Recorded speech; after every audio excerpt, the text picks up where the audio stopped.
Check out my second channel for quality shorts content, link in the description. No football program garnered more attention last season than the Colorado Buffaloes. Coach Deion Sanders re-energized the college football stratosphere with his charisma. One of his first bold moves was naming his son Shedeur Sanders as the team's starting QB.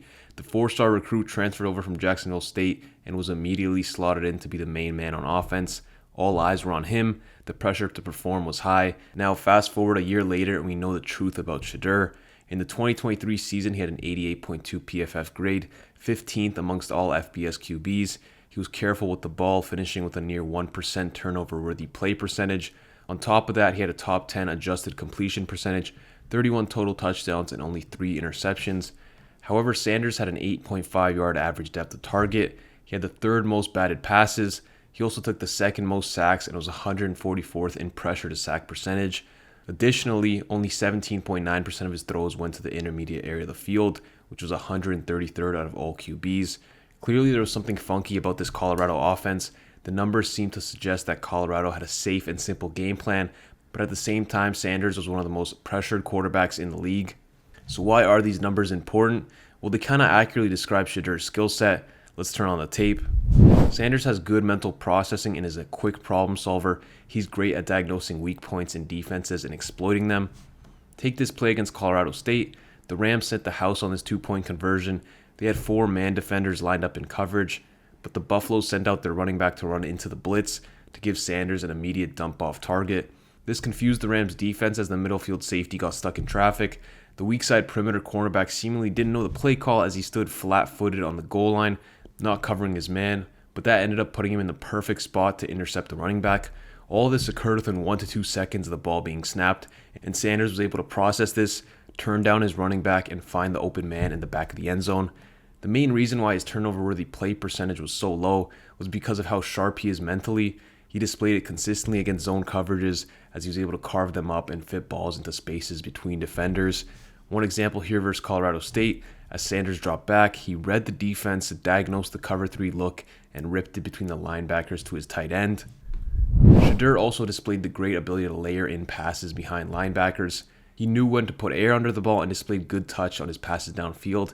He excelled at varying his passes based on the context of the play. Speaking of down the field, Sanders threw the deep ball well this past season. He showed pinpoint accuracy on long passes and fit the ball into tight windows. If you drop a quick vertical route, he will give the receiver a good chance to make a play. And lastly, one of my favorite parts of his game, his composure and pocket awareness. Shedeur's clock was often correct and he rarely put himself in danger. He knew when to take a sack and when to extend a play. In the face of pressure, he never flinched and consistently delivered quality balls. Take this play against Colorado State. Colorado ran some mesh stop routes to counter the zone coverage State ran. As the play began, the rush came in off the left side. Sanders kept his eyes downfield, stepped up in the pocket, and ripped the ball between 2 zone defenders.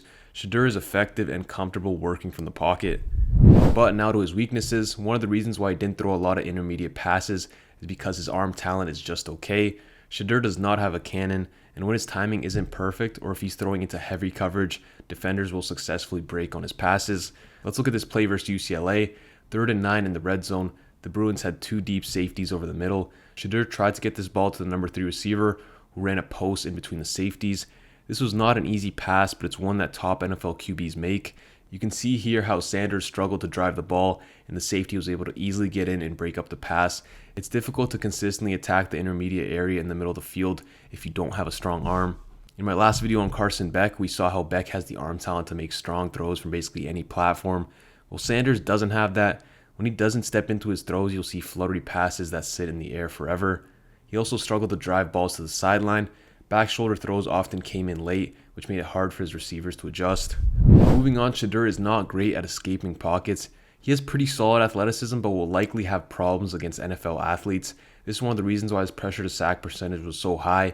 He obviously didn't have a great offensive line, but he himself didn't create a lot of plays on his own. He is way behind the likes of Caleb Williams, Drake May, and Jaden Daniels when it comes to creating outside of structure. All in all, Shedeur Sanders is a QB prospect with average size and build. He's an impressively mature quarterback who is mentally efficient off the snap. He quickly diagnoses coverages and knows where to go with the ball. He's accurate and can consistently find the void in zone coverages. He throws with good touch and has an array of speeds and trajectories he uses on his balls. He is composed and aware in the pocket. He moves intelligently. His clock is on point and he's not afraid of pressure. He lacks plus arm talent, which limits his ability to fit the ball into tight windows and allows defenders to take advantage if he's slightly late. He struggles to escape pockets due to his lack of explosiveness and doesn't extend plays often. Shedeur is a quality, serviceable quarterback prospect who lacks the high-level physical traits to be considered a guy you win because of in the NFL. At this moment, I see him as a second-round level player, but he still has this season to prove himself, and I definitely will take another look at him at some point. So those are my thoughts on Shedeur Sanders. Let me know what you think in the comments and who you want to see in the next video. Thanks for watching, and I'm out.